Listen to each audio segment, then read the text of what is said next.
พ่อแม่พี่น้องป้องไปเบิดซุคนเนาะ FC ทางช่องบ่ภูมิ Official เนาะมื้อนี้บ่ภูมิก็สิมาตามแนวทางพี่น้องเนาะ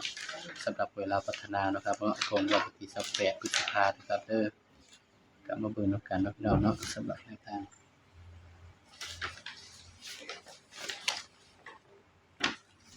มาเบิ่งนำกันเนาะพี่น้องเด็กเนาะ4 5 6พี่น้องให้เด่น4กับ5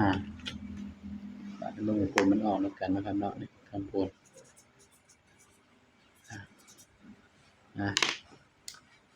ก็ถือว่าปังเนาะพี่น้องเนาะเข้าที่โฟกัสพี่น้อง7447เนาะสำหรับตัวเด่นคือเข้าทั้ง2ตัวเนาะพี่น้องเนาะตัวเด่นไปได้บ่ภูมิก็ดีใจนำเนาะพี่น้องเนาะสำหรับแนวทางไว้ลาวพัฒนาเนาะพี่น้องเนาะของงวดวันที่30วันที่28พฤษภาคมเนาะพี่น้องเนาะเพราะฉะนั้นก็ไปกันต่อเลยครับวันที่30นะครับเด้อบัดนี้ไปได้ก็ดีใจนำเนาะพี่น้อง30พฤษภา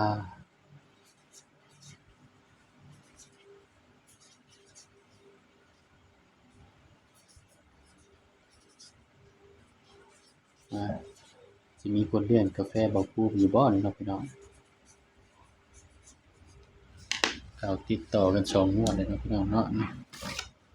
มันก็หลายงวดเลยพี่น้อง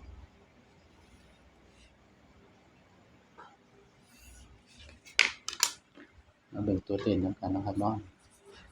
สำหรับช่องนี้บ่ภูมิก็ใช้สูตรเดียวเนาะพี่น้อง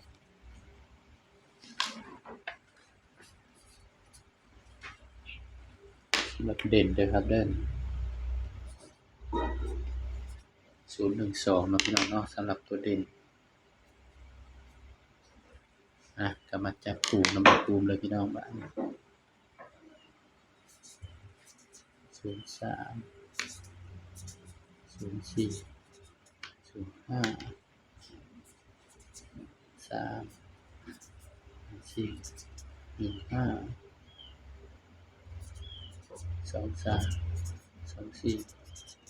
25สำหรับเด่นเนาะบ่ภูมิให้เด่น1เด่น1กับ2เด้อครับเด้อนี่ก็เป็นเพียงแนวทางเนาะครับสำหรับเวลาพัฒนาเนาะวันที่30นะครับเนาะชุด3ตัวครับ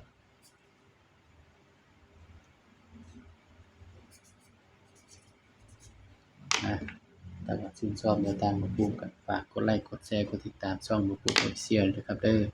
สำหรับคลิปนี้ก็สบายดีครับ